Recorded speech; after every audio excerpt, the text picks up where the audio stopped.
Hello，大家好。如何成功种植蝴蝶兰？特别是对新手来说，怎样才算是成功呢？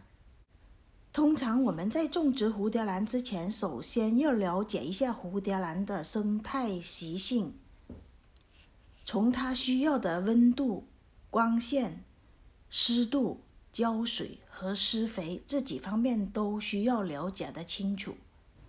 由于蝴蝶兰没有钾磷净，所以它不耐旱，又由于它是气生根，所以它也怕湿。也就是说，蝴蝶兰它不能太干，也不能太湿。对新手来说，怎么样才能成功的种植好蝴蝶兰？只要蝴蝶兰不烂根，也就是成功了第一步。要怎么样才能成功的做出第一步不烂根呢？浇水就是一个非常重要的一点。掌握好浇水，也就掌握了蝴蝶兰的生死大权。浇水和通风是不烂根的基本条件。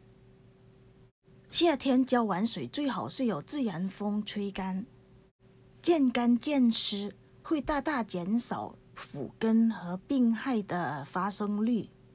冬季浇水只要保持植料的湿润就可以了。蝴蝶兰到底能承受多干呢？这一颗蝴蝶兰我已经没有给它浇水，大概是1个半月了。因为想做这个试验，所以呢已经没有给它浇水。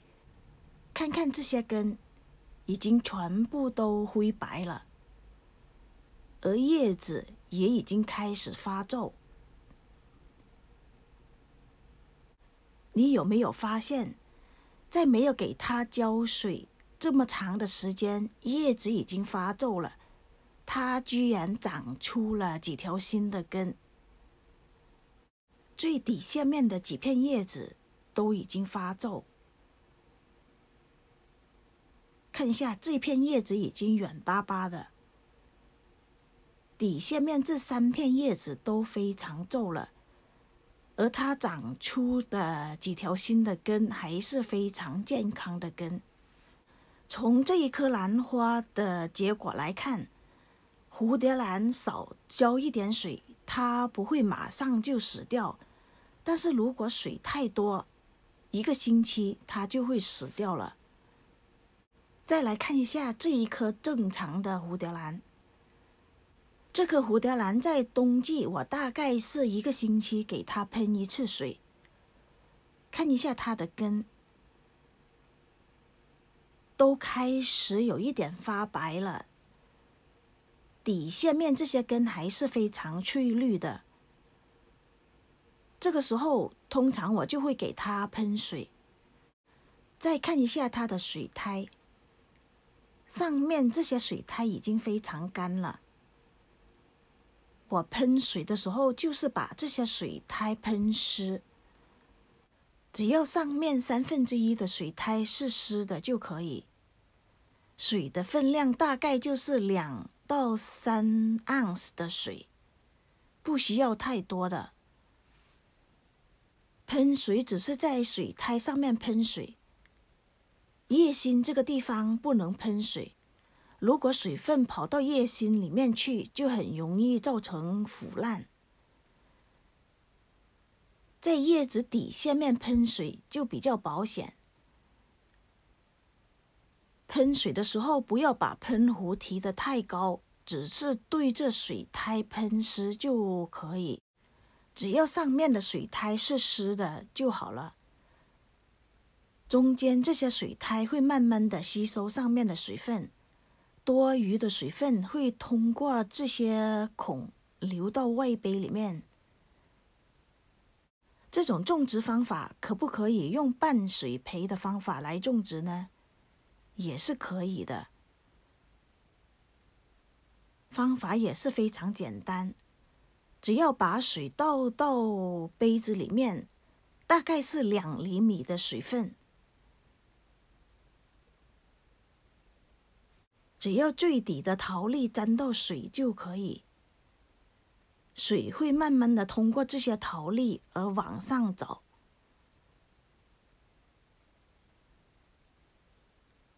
这个就是一般半水培的做法。如果要给它泡水的话，也是非常的简单，只要用一个外杯把水倒满就可以，泡20分钟也就好了。这几种方法都非常的简单，不管是水苔种植、陶粒种植，只要掌握好浇水的方法，就不会造成烂根了。泡水也可以，半水培也可以，不管用哪一个方法都无所谓的。蝴蝶兰因为烂根而死掉的原因，90%都是因为浇水而造成的。特别是新手，因为没有掌握好浇水的技巧，买回来的蝴蝶兰在1个月之内，大部分都是因为烂根而死掉的。造成烂根大部分也就是这2个原因，第一就是浇水太多，而且通风的环境不好；第二就是浇水的时候，水跑到叶心里面去了。如果要把蝴蝶兰拿到水龙头去冲水的话，千万不要让水跑到叶心里面去，特别是在冬天或者是夏天，天气太热或者是太冷，如果不小心把水弄到叶心里面去，一定要用纸巾把所有的叶心里面的水都吸干净，然后放到室外让自然风吹干。室内的话，最好是开风扇吹1-2个小时，把这些水分都吹干了。这个蝴蝶兰泡水已经泡了大概有15分钟，看一下它的根几乎都变了翠绿色。通常这个时候我就会把水倒掉，就把它挂在戒指上面就好了。对新手来说，最好用的器皿是杯子有洞的种植方法。泡完水，轻轻的把它提起来，所有的水都已经沥干了。如果要用杯子有洞的种植方法做陶粒半水培的话，也非常的简单。只要把水倒进去，大概是2厘米的水位也就可以了。只要最底下面的陶粒泡着水，就已经是陶粒半水培。看一下这一条根已经差不多都变了翠绿色了。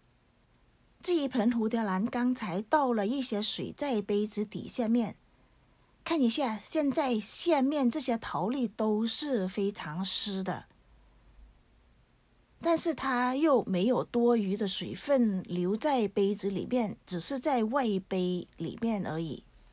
种植蝴蝶兰最重要的就是要管住你的手，在不确定需不需要浇水的时候，就再等1-2天再浇水，少浇一点水比多浇一点水会好一些。就像这一棵蝴蝶兰，我1个半月没有给它浇水，最多也就是它的叶子会发皱，而它不会因为干而死掉。这一棵蝴蝶兰如果要做陶粒半水培的话，只要保留这个水位，大概是这么多水就可以了。放进去，只要下面最底下面这一层陶粒泡着水也就可以。如果要把这些陶粒拿到水龙头去冲水的话，就直接把这个杯子拿到水龙头去冲水也就好了，非常的简单方便。想把蝴蝶兰养好，一定要掌握好浇水和通风。在不确定要浇水的时候，就晚几天都是无所谓的，总比因为浇水太多而造成的烂根或者是叶心腐烂要好得多。蝴蝶兰腐烂了，也就没得救了。